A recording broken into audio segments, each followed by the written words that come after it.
फिर से लेकर आ चुके हैं आप लोगों के लिए इस वक्त की कुछ सभी ताज़ा और बड़ी खबरें। एक एक कर आपको बताएंगे आज देश दुनिया में क्या कुछ हो रहा है। दरअसल दोस्तों सबसे पहली जो बिग ब्रेकिंग निकल कर आ रही है आप लोग बता दोस्तों, ममता बनर्जी का मोदी सरकार पर बड़ा हमला। जी हाँ, बोले जानबूझकर 8 चरणों में पश्चिम बंगाल के चुनाव किए जा रहे हैं। जी हाँ, अमित शाह और मोदी के कहने पर चल रहा है चुनाव आयोग। इसके बारे में आपको विस्तार से बताएंगे। वहीं पर दोस्तों अगली बिग ब्रेकिंग में हम आपको बताएंगे जी भाजपाइयों की उल्टी गिनती शुरू। दरअसल आप लोग बता दोस्तों भाजपा के सर्वे में ही भाजपा पूरी तरीके से फेल। पता चल गया कि अगर किसान आंदोलन ज्यादा चला तो अब भाजपा का पत्ता पूरी तरीके से पश्चिमी उत्तर प्रदेश से कटने वाला है। इसके बारे में आपको विस्तार से बताएंगे। वहीं पर दोस्तों अगली बिग ब्रेकिंग में हम आपको बताएंगे जी किसान और आप लोग बता दें मुस्लिम किसान और जाट एक साथ, यानी कि मुजफ्फरनगर दंगों के बाद पहली बार जो यहां पर अल्लाह अकबर के नारे और आप लोग बता दें जो यहां पर भगवान के श्लोक पढ़े जाते हैं वो एक साथ किए जा रहा है। यानी कि अब मुस्लिम और जाट एक साथ आ गए। फिर से पूरी तरीके से भाजपाइयों का सफाया होगा अब की बार। इसके बारे में भी आपको विस्तार से बताएंगे। वहीं पर दोस्तों अगली बिग ब्रेकिंग में हम आपको बताएंगे जी दरअसल आप लोग बताएं दोस्तों राकेश टिकैत का बड़ा ऐलान, बोले लंबा चलेगा आंदोलन। जी आंदोलन की तैयारियां जोरों शोरों से दोस्तों, टेंट के हुलिये भी बदले जा रहे हैं।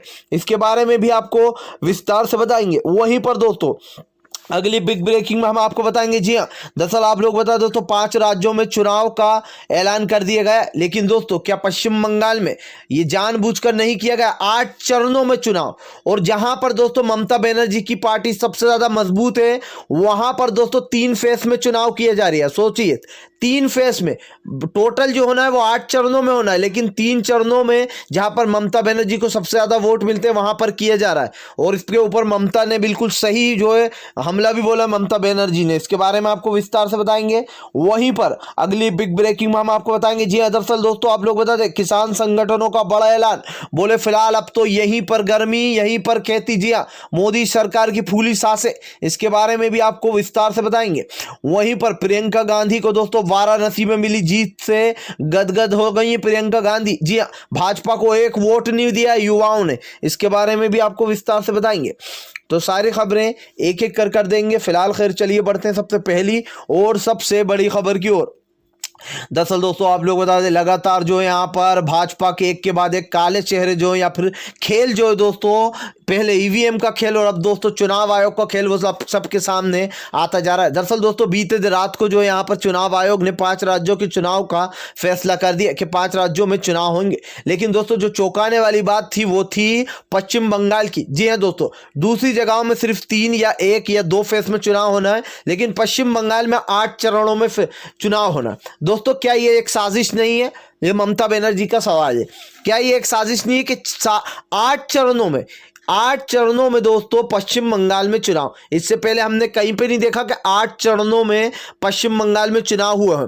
ममता बनर्जी का कहना है कि ये जानबूझकर बीजेपी की साजिश है। जी हाँ, ये बीजेपी द्वारा साजिश की गई है और चुनाव आयोग जो है चुनाव आयोग नहीं रहा, वो भाजपा आयोग बन गया है। वो भाजपा के कहने पर ही उसने ये तारीखें तय की हैं और जानबूझकर भाजपा को इतना समय दिया। उनका कहना है कि फिलहाल मैं भाजपा को इसमें भी हरा दूंगी। जी हाँ, ममता बनर्जी ने बड़ा ऐलान कर दिया, कहा फिलहाल अगर भाजपा सोचती है कि वो चुनाव आयोग से इस तरीके का ऐलान कर जो है हमें हरा देगी तो मैं अभी ऐलान करती हूँ कि मैं भाजपा को इस साजिश में भी हरा दूंगी। जी हाँ, और दोस्तों ये वहां पर किया जा रहा है 3 फेस में, वहां पर चुनाव किए जा रहे हैं जहां पर ममता बनर्जी सबसे ज्यादा मजबूत है और सबसे ज्यादा वोट उन्हें उसी इलाके से मिलते हैं। यानी कि 8 चरणों में टोटल पश्चिम बंगाल के चुनाव होना, इसीलिए ममता बनर्जी ने आज से चुनाव आयोग का नाम भाजपा आयोग रख दिया है। फिलहाल खैर चलिए बढ़ते हैं एक और अगली बड़ी खबर की ओर।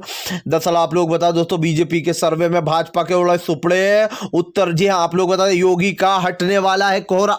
दरअसल कहते हैं ना दोस्तों कि काला साया जो पड़ गया था अब वो यूपी से लगता है योगी का हटने वाला है, क्योंकि भाजपा के सर्वे में भाजपा ही फेल हो गई है। दरअसल दोस्तों जिस तरीके संजीव बालियान ने आकर रिपोर्ट दी है जेपी नड्डा को, उसके बाद से तो भाजपाइयों की नींद उड़ गई। आप लोग बता दोस्तों इस सर्वे में साफ साफ पाया गया और साफ साफ बताया गया कि अगर यह आंदोलन और तेज चलता रहा तो फिलहाल भाजपा की जो सरजमी है वो कमजोर हो जाएगी। दोस्तों देखना तो यह है कि आखिर ये ईवीएम ये चुनाव आयोग कब तक मोदी का साथ देता है? जी हाँ, क्योंकि दोस्तों वोटों के सामने जब इनकी वो होती है तो कितना एक हद तक ही ये लोग कर सकते हैं, क्योंकि वहां पर इन लोगों की कड़ी निगरानी रहती है जो पार्टी के लोग होते हैं चुनाव आयोग के ऊपर भी।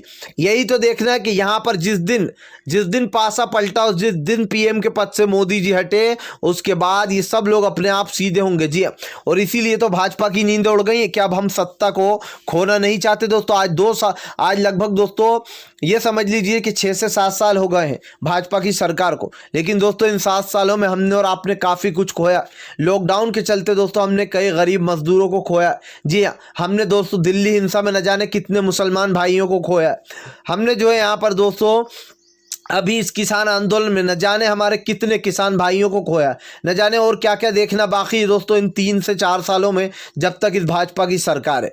जी हाँ, फिलहाल दोस्तों जैसे कि मैंने आपको कहा है कि जिस दिन पीएम बदल गया उस दिन जो है यहाँ पर गोदी मीडिया भी सही, और ये जो दबाव बनाया जा रहा है कानूनों के ऊपर, हर बड़ी से बड़ी संस्थाओं के ऊपर, वो भी ख़त्म हो जाएगा। फिलहाल खैर चलिए हम बढ़ते हैं एक और अगली बिग ब्रेकिंग की तरफ। बता दोस्तों अगली जो बड़ी खबर निकल कर आ रही, मुस्लिम भाई और जाट भाइयों के साथ आने से भाजपा की बड़ी मुसीबत। दरअसल दोस्तों आप लोग बता दें मुजफ्फरपुर नगर के दंगे के बाद जो यहाँ पर मुस्लिम और जाटों में एक तरीके दरार पड़ गई थी, और दोस्तों भाजपा इसी का फायदा उठा रही थी। पिछले 2 बार जो भाजपा जीती है यूपी में, उसका मेन कारण ये भी है कि मुस्लिमों के वोट अलग और जो हिंदू जाटों के वोट अलग जा रहे थे। अब ऐसे में दोस्तों आप लोग बता दें एक साथ फिर से एक बार जाट और मुस्लिम भाई देखने को मिले, यानी कि हिंदू मुस्लिम की जो जोड़ी है जाटों की वो साथ देखने को मिल रही है, जहां पर कई जगहों पर अल्लाह अकबर और नमाज भी पढ़ी जा रही दोस्तों उन धरनों पर, जी प्रदर्शन स्थल पर। इसको लेकर दोस्तों भाजपाइयों की नींद उड़ गई। और दोस्तों मैं आपको लिख के देता हूं, जिस दिन हमारे देश के हिंदू मुस्लिम भाई एक हो गए ना, उस दिन हमारे देश को कोई हरा नहीं सकता, हमारे देश को कोई तोड़ नहीं सकता है। हिंदू मुस्लिम सिख ईसाई, ये कहावत आपने बहुत बार सुनी होगी, सब है भाई भाई, लेकिन दोस्तों आप सभी को ये करके दिखाना होगा। ये जो लोग हमारे ऊपर जो राजनीति कर रहा है, जो सरकारें आ रही हैं, इस सरकार को ये बताइए आप लोग चलाता कौन है?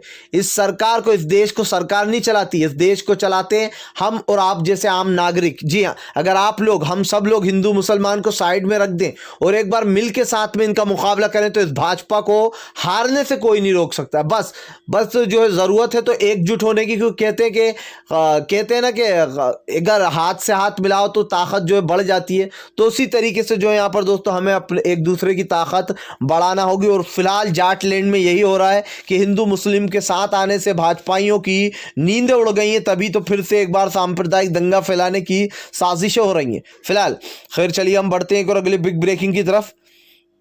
बताए दोस्तों अगली जो बड़ी खबर निकल कर आ रही, जी केजरीवाल का मोदी सरकार पर बड़ा हमला। बोले हमें 5 साल दे दो, मोदी सरकार की काया पलट देंगे। जी हाँ, 5 साल में इतिहास बदल के रख देंगे मोदी का। दरअसल दोस्तों अभी तक जो भी भाजपा ने किया बुरी तरीके से जाकर गरजे हैं। आप लोग बता दें केजरीवाल ने अपने रोड शो में साफ साफ कहा सूरत और जो यहाँ पर अहमदाबाद में कि फिलहाल हमें 5 साल दे दो, मोदी की जो यहाँ पर जितना भी सब कुछ था बदल कर रख देंगे। यानी कि जितना 25 से 30 सालों में नहीं किया होगा उतना हम 5 साल में करके दे देंगे आपको। और दोस्तों केजरीवाल कम से कम दोस्तों भाजपा से तो भाई बहुत लाख गुना बेटर है, क्योंकि भाजपा की तरह हिंदू मुसलमान वाली राजनीति कोई सी पार्टी नहीं करती है जैसा भाजपा करती है। इसलिए दोस्तों भाजपा को सत्ता से उतारने के लिए केजरीवाल ने भी चल दिया है अपना दाव। फिलहाल खैर चलिए हम बढ़ते हैं एक और अगली बिग ब्रेकिंग की तरफ। बता दोस्तों अगली जो बड़ी खबर निकल कर आ रही, ममता बनर्जी के साथ सबने उठाए सवाल। बोले आखिर पश्चिम बंगाल में 8 चरण में चुनाव क्यों? जी हाँ, क्या धांधली करने वाली है भाजपा? पहले ईवीएम के घोटाले, अब कौन से घोटाले की तैयारी? दोस्तों सबसे शर्म की बात यह है कि ईवीएम के साथ साथ अब जो है चुनाव आयोग पर भी जो है यहाँ पर सवाल उठने लगे। और दोस्तों चुनाव आयोग ही क्या, लोग सुप्रीम कोर्ट पर सवाल उठा रहे हैं। यानी कि जब से भाजपा की सरकार आई है तब से दोस्तों जो लोकतंत्र था वो पूरी तरीके से ख़त्म कर दिया गया। हर सरकारी चीज़ पर लोग सवाल उठा देते हैं। क्यों उठा देते हैं? क्योंकि दोस्तों आजकल ऐसा हो रहा है। अब चुनाव आयोग को मुझे ये समझ में नहीं आ रहा है दोस्तों 8 चरण में चुनाव कराने की क्या ज़रूरत थी? बंगाल में सब जगह 3-3 चरण में हो रहा है और 8 चरणों में बंगाल में। और दोस्तों आप सोच सकते हैं लंबा समय लिया, इतने समय में बीजेपी आराम से घपलेबाजी कर सकती है और करेगी भी, देखना आप। लेकिन ये बात तय है कि जीतेगी ममता बनर्जी ही जो है बंगाल में अपने झंडे गाड़ने वाली हैं। फिलहाल खैर चलिए हम बढ़ते हैं एक और अगली बिग ब्रेकिंग की तरफ।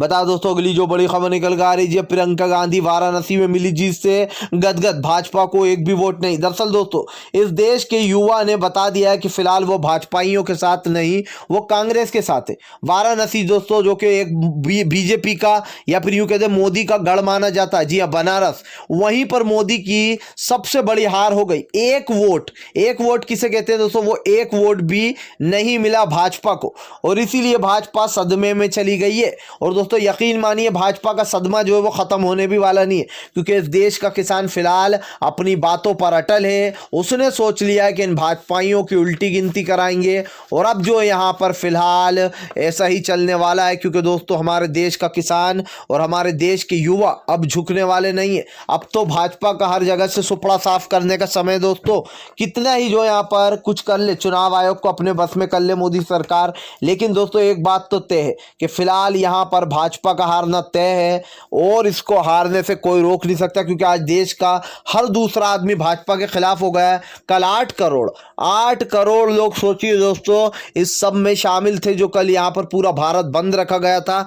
इन लोगों ने जीएसटी लगा दी, इन लोगों ने नोटबंदी कर दी, सब कुछ करा, लेकिन इस देश का सुधार नहीं कर पाए, बल्कि और बिगाड़ा करते जाना है। देश से आम जनता की जेबों से नोट खींचने में लगी भाजपा की सरकार, पेट्रोल डीजल के दाम लगातार बढ़ते हुए। फिलहाल अगर आप भी शांतिपूर्ण ढंग से पीएम की इन सभी गलत नीतियों का दिल से विरोध करते हो और आप मानते हो ये सरकार एक तानाशाह सरकार है, इसको तत्काल में अपना इस्तीफा दे देना चाहिए। तो इस वीडियो को ज़्यादा से ज़्यादा शेयर कीजिए, लाइक कीजिए, और अगर आप हमारे चैनल पे पहली बार आए हैं तो सब्सक्राइब करने के साथ साथ पास में एक घंटी आएगी यानी कि बेल आइकन, उसको ज़रूर दबाएँ ताकि हमारे हर वीडियो की अपडेट आपको मिल पाए।